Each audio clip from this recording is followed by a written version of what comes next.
It's time for the 420 Radio News, covering the latest headlines in consumer cannabis, medical marijuana, and industrial hemp. Transcripts of 420 Radio News are available daily on our website at 420radio.org. Now, here's Priscilla Simon. Hey everybody, thanks for tuning in. It's your 420 Radio News for Wednesday, July 30th, 2014. The DEA launched Operation Shattered in Washington state last week to crack down on Washington residents manufacturing butane hash oil, otherwise known as BHO, at home. 8 Washingtonians were named in the federal indictment concerning open-loop indoor extraction explosions in 4 cities that injured many and led to the death of the former mayor of Bellevue, who broke her hip trying to escape the resulting fire from a nearby explosion. But on Monday, King County law enforcement raided the home of Debbie Breckler and Josh Mock, the owners of Homeblown Concentrates. While the two operate their extraction business at home, they use the closed-loop system in an outdoor setting, which has not been shown to lead to explosion. Nevertheless, quote, home-based manufacturing of THC remains illegal under state law, even with the passage of Initiative 502, end quote, according to Mark Lindquist, Pierce County prosecutor. Breckler and Mock are charged with reckless endangerment, manufacture of a controlled substance, and unlawful possession of a firearm, and remain in police custody. You know, this is a really tough issue that we're going to have to get in front of. I read the indictments over the 8 people that were involved in these explosions, and it describes, you know, toddlers being put at risk and people being burned and jumping from their second-floor apartment to escape flames. I mean, this is not going to play well for marijuana legalization in the future if we continue to have stories like this, and if we continue to have the DEA going after, you know, home open loop, you know, concentrate makers, going after the closed loop makers as well. It's against the law in Washington state, but this seems to me a little bit of you know, let's decide what exactly it is, why we're upset about this home manufacturer.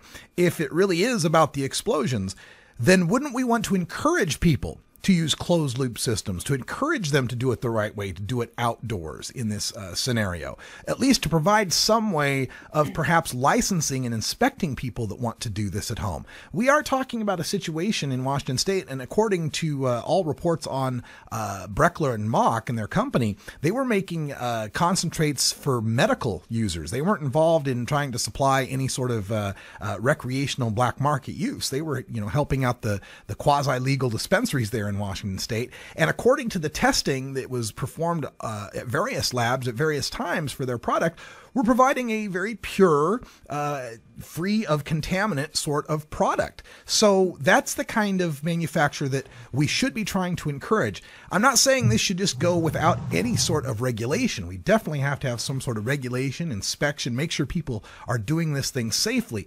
And I don't know about, you know, how big this should go if we're talking about residential production, because, you know, people are uncomfortable with the idea of flammable solvents and potential explosions in their residential neighborhoods. There's got to be a better solution, though, than just rounding people up and throwing them in jail like we always have.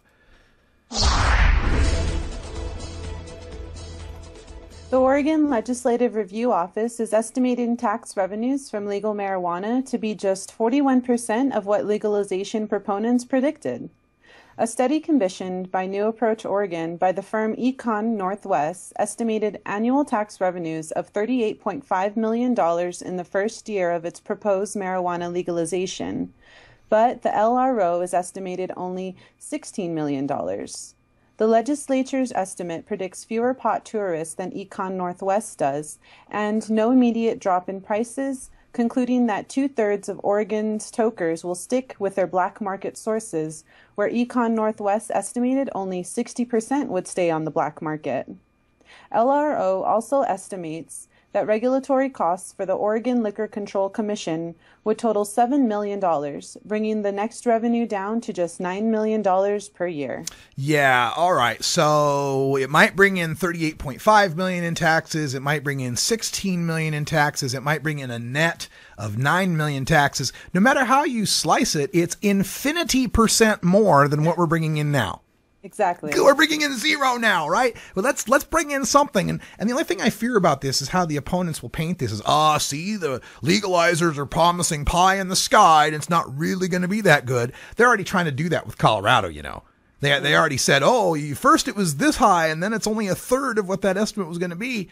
So what? It's still money coming in. It's still more money coming in than when you had it prohibited, and you were spending money trying to bust people and jail people and test their piss for marijuana. This is the argument that just doesn't make any sense when you really think about it. If there's costs associated with marijuana, we're paying them now, we're taking in no tax dollars, and we're spending more to try to keep it prohibited.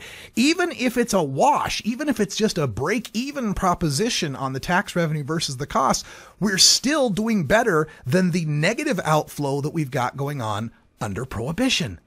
Yeah. Lobbying by the ski industry has now forced Colorado regulators to invent new icons for designating marijuana edible potency. The state task force tasked with regulating labeling and packaging of edibles had suggested copying the signage associated with the difficulty of ski runs: green circles for easy, blue squares for medium, and black diamonds for expert. But Colorado Ski Country, the trade group for ski resorts, doesn't want to be associated with marijuana in any way.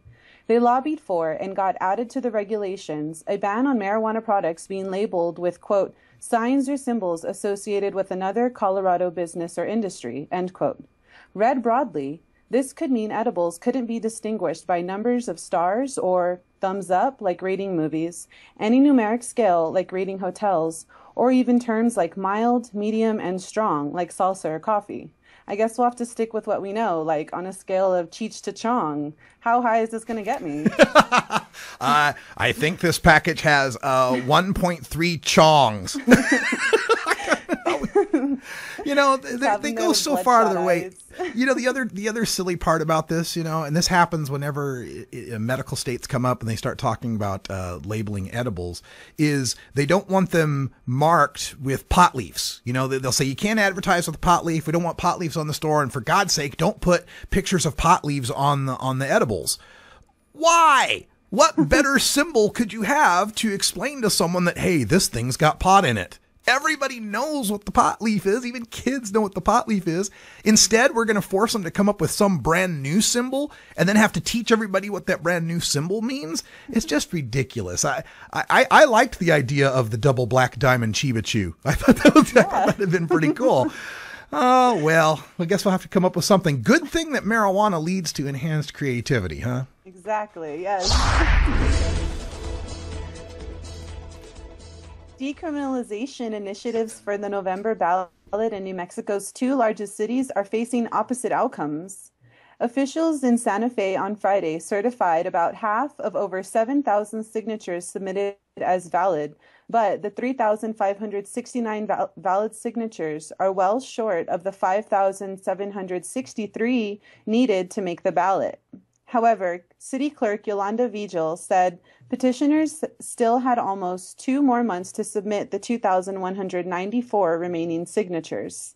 Also, the Santa Fe City Council tonight will consider approving the initiative, which would reduce marijuana possession to a mere $25 fine. Meanwhile, in Albuquerque, activists on Monday turned in over 16,000 signatures for what they were told by the city was a goal of 11,203 valid signatures. Yesterday, City Attorney David Turek said the city made a mistake in arithmetic and supporters actually need 14,218 valid signatures. Even with the mistake, the city clerk staff estimated about 57% of the signatures were valid, putting the Albuquerque effort on pace for roughly 9,000 signatures. Monday was the deadline for Albuquerque signatures. I call shenanigans. Shenanigans! This is definite shenanigans. Okay, so the deadline's on Monday. You told them they needed 11,203. They turn in their 16,000 signatures, and then on Tuesday you go, oh, whoops, sorry, it's really 14,200, not 11,200. That's shenanigans, folks. And if they've got official records of this, where the city website or official documents came out and actually said they only needed 11,203, then that should be what the standard is. And I sure hope they're able to sue regarding this. Now, I think they'd be in a better position if they had the 11,203 signatures they need. I mean, if they turn in 16,000, but they're only going to get like 9,000 valid ones, they wouldn't have made it under 11,000 or 14,000. So I don't know if that would affect their chances any in the lawsuit, but this just seems completely unfair. And what a letdown for the guys that are working so hard in Albuquerque. It is good news, though, that we will get to do some reporting from Santa Fe, it looks like. And remember, on Tuesday, November 4th, 420 Radio will be bringing you exclusive live coverage from Marijuana Election Night 2014 with live reporters in every place that will be voting on marijuana in 2014. So make sure you check that out in November. Nice. Marijuana prohibition just can't catch a break in the media these days. While the New York Times continues its excellent series of pro-legalization editorials this week, and while the Los Angeles Times has been exposing the scam of drug courts, the Washington Post's Wonk blog has been battering prohibition with pesky facts and science. In Tuesday's column, former Pew Research and Brookings Institute data journalist Christopher Ingraham explains how, quote, medical marijuana opponents' most powerful argument is at odds with a mountain of research. In it, he shows how the "what about the children" scaremongering used by Florida's opponents of medical marijuana flies in the face of 15 years of data showing medical marijuana laws don't affect teenage marijuana use rates. In today's, quote, the federal government's incredibly poor, misleading argument for marijuana prohibition, Ingraham eviscerates the ONDCP's response to the recent New York Times editorials calling for legalization. For every argument about marijuana's effect on developing teen brains, he notes, quote, same is true for alcohol and tobacco, and, quote, that's a solid argument for a minimum age and moderate use, end quote. I am just thrilled to see the New York Times, the LA Times, the Washington Post echoing sentiments that I have been espousing on this show for the past 5 years. I guess I was ahead of my time a little bit, but these are the same things I've been saying for year after year after year, that every argument the government gives us for the prohibition of marijuana is a better argument for the prohibition of alcohol and tobacco. And the Wonk blog did a fine job of pointing that out, just knocking them down one by one, saying, yeah, that's a good argument for, keeping it out of hands of kids. Yeah, that's a good argument for a minimum age. Yeah, that's a really good argument for moderate use and not doing stupid things under the influence. But none of the arguments are a good argument for keeping it banned for adults who use it responsibly. And that's really what it's all about. As so long as we don't have the same rights as alcohol drinkers and tobacco smokers, we're not truly equal, and we'll keep fighting for the legalization that gets us to that point. That's right. All right, folks, that sound means that it's 4:20 in the Mountain Time Zone, so the residents of Colorado are required by their constitution to engage in a certain sort of herbal celebration. We don't want to keep you any longer, Priscilla. Go have some fun. All right, I appreciate it. See you tomorrow. Talk to you tomorrow. Coming up next, we go behind the headlines and flashback to the 1993 U.S. government study on stoned driving. We've settled this argument long ago. 420 Radio is 24-hour marijuana. Join us for the International Cannabis Business Conference September 13th and 14th in the Portland Ballroom at the Oregon Convention Center. The International Cannabis Business Conference will focus on the emerging